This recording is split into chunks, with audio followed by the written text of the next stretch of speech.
The problems are well documented, but this is the first look at how well Aboriginal men and boys are faring, and the news isn't good. What we've found is that at all ages, the rate of disease and death from disease is higher for Indigenous men and boys, not only compared to the non-Indigenous communities, but also compared to Indigenous women and girls. A report from the Australian Medical Association found more Indigenous boys die as babies than girls. A boy born in 2005 is likely to live only until their late 60s, 6 years less than an Indigenous girl.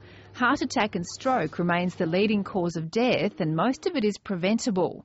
What this data particularly tells us is that health disparities across the whole of life for Indigenous males are there are excessive burdens of ill health, and that these have profound impacts from childhood across life for Indigenous men.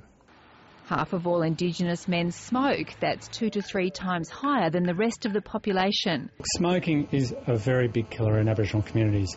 1 in 5 Aboriginal people die because they smoke. The recent focus on Indigenous health and a boost in funding has had some positive effect, with a slight drop in overall death rates. But today's report shows much more needs to be done.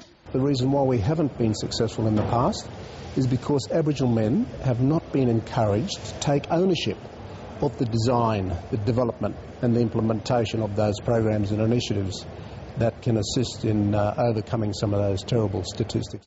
The Australian Medical Association says better education and easier access to doctors will help to close the gap. Sophie Scott, ABC News.